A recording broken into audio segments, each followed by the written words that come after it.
कभी अकड़ थी कभी बकड़ थी कभी टेढ़ी थी कभी मेढ़ी थी সেই পাখিটার কে জানে কি নাম উজের সকালে গান শুনিয়ে মিষ্টি সুরে মন ভরিয়ে ঘুম ভাঙাতো আমার। Good morning everyone.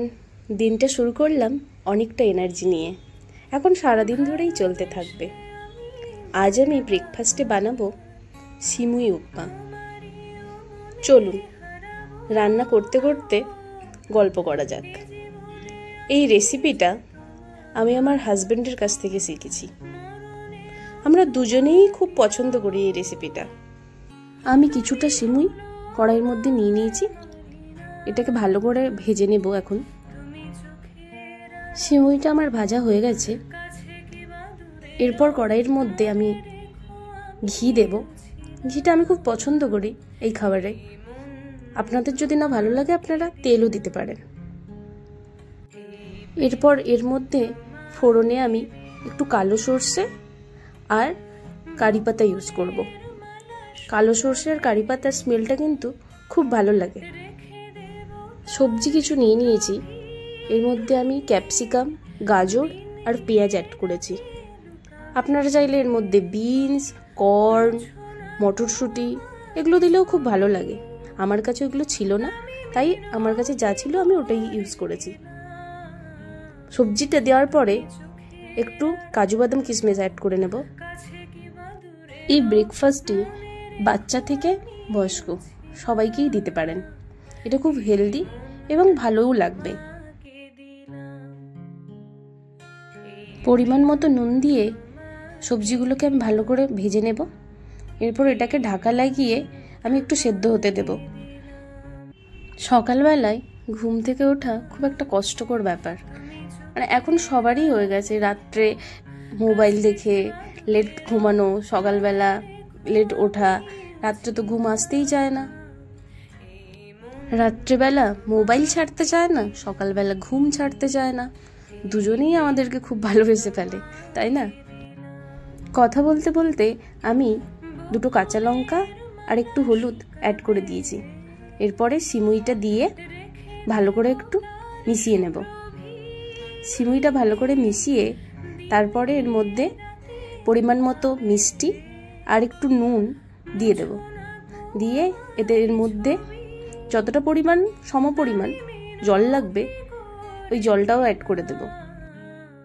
আচ্ছা, আজ আপনারা বাড়িতে কে কি ব্রেকফাস্ট বানাচ্ছেন আমাকে অবশ্যই কমেন্ট করে জানাবেন।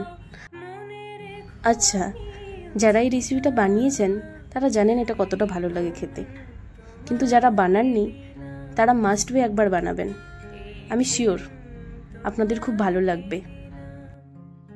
দেখুন এটা অলমোস্ট হয়ে এসছে, আমি আর একটু ঢাকা দিয়ে দেব। ব্যাস, এটা রেডি হয়ে গেছে। কত সুন্দর দেখতে লাগছে না? খেতেও তেমন খুব ভালো লাগে, শুধু মিষ্টি আর নুনের পরিমাণটা ঠিক থাকলেই হলো। কথা বলতে বলতে আমার ব্রেকফাস্ট রেডি হয়ে গেল। এখন বরের অফিসের লাঞ্চের জন্য একটু কচুর দম বানাবো। কচুর দম ওর খুব ফেভারিট, আমি মোটামুটি পছন্দ করি, ভালোই লাগে। তেলের মধ্যে একটু জিরে ফোড়ন দিয়ে আমি মিক্সিতেই আগে থেকে পেঁয়াজ, আদা, কাঁচা লঙ্কা আর টমেটো পেস্ট করে রেখেছিলাম, ওইটা দিয়ে ভালো করে কষিয়ে এর মধ্যে আমি একে একে হলুদ গুঁড়ো, জিরে গুঁড়ো, পরিমাণ মতো নুন, ধনে গুঁড়ো সব দিয়ে দেব। দিয়ে এটাকে ভালো করে কষিয়ে যখন এটা থেকে তেল ছেড়ে দেবে, দেখুন কত সুন্দর তেল ছেড়ে দিয়েছে, এর মধ্যে আমি আগে থেকে সেদ্ধ করে রাখা খোসা ছাড়ানো কচু অ্যাড করে দেব। তারপরে এটাকে আমি ভালো করে কষিয়ে নেব। সকাল সকাল সবাই খুব ব্যস্ত, কারোর বরের অফিসের লাঞ্চ বক্স তৈরি, বাচ্চার স্কুলের লাঞ্চ বক্স তৈরি, বাচ্চাকে স্কুলে ছাড়া, কেউ যারা ওয়ার্কিং তারা অফিস যাওয়া, সবাই যে যার কাজে ব্যস্ত। দেখুন এইদিকে প্রায় আমার রান্নাটা হয়েই এসছে। এরপর একটু ভালো করে নাড়াচাড়া করে আমার রান্নাটা রেডি। এটাকে নামিয়ে এবারে আমি রুটি করব। রুটি আমি কোনোদিনও গোল করতে পারি না, যদিও মাঝে সাঝে ভাগ্যর জোরে হয়ে যায় রুটি গোল, সেটা অনেক ভাগ্যের ব্যাপার। রুটি আমার কোন সময় চারকোনা হয়, কোন সময় ব্যাকাটেরাই হয়, বাট ঠিক আছে, মানে চলে যায়, আস্তে আস্তে হয়ে যাবে ফিউচারে।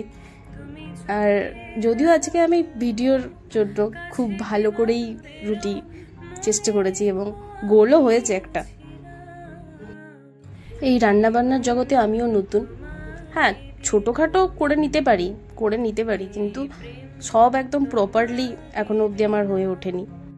আজকের যে কচুর রেসিপিটা, এটা আমি আমার শাশুড়ি মার কাছ থেকে শিখেছি। আমার বাপের বাড়ি পূর্ব মেদিনীপুর, আমি কোনোদিনও এটা আগে খাইনি, বাট হ্যাঁ, আমার খেয়েই প্রথম দিন থেকেই খুব ভালো লেগেছিল, আর আমার বরেরও খুব এটা পছন্দ। চলুন এবারে আমি ওর লাঞ্চ বক্সটা প্যাক করে নিই। আমি বরাবরই রুটি এরকম ওকে কেটে দিই, বরাবর বলবো না, এটা আমি আমার মামি শাশুর কাছ থেকে শিখেছি।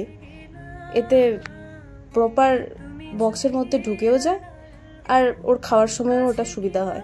তো তাই জন্যই আমি এটা এইভাবেই দিই, ওনার কাছ থেকেই শেখা আমার। এবারে একটু কচুর দম দেব। আজকে যদিও আর কিছু আমি বানাইনি, অন্যদিন 2 কি 3টে বানিয়ে দিই, আজকে আমি শুধু কচুর দম আর রুটিই করেছি। সকাল সকাল যেদিন তাড়াতাড়ি উঠতে পারি তখন কিছু বেশি বানানো যায়, যেদিন উঠতে পারি না তখন এরকম একটা কিছুই বানিয়ে দিই, একটু শশাও দিয়ে দেব। ওরও কিছু এগুলো নিয়ে সমস্যা নেই, ওর পছন্দ মতো বা ওর ফেভারিট কিছু বানিয়ে একটা দিলেই হলো, ওর তাতেই হবে। আমি একটু আঙ্গুর দিয়ে দেব, আর ওর সঙ্গে 3টে খেজুরও ধুয়ে দিয়ে দেব। ব্যাস, কথা বলতে বলতে আমার লাঞ্চ বক্স রেডি। এবারে এটাকে আমি বক্সের মধ্যে ভরে দিয়ে দেব। চলুন, সবাই অনেক ভালো থাকবেন, সুস্থ থাকবেন। আবারও কালকে আসবো, সবার সঙ্গে অনেক গল্প হবে, অনেক কথা হবে। সবাই খুব হ্যাপি থাকুন।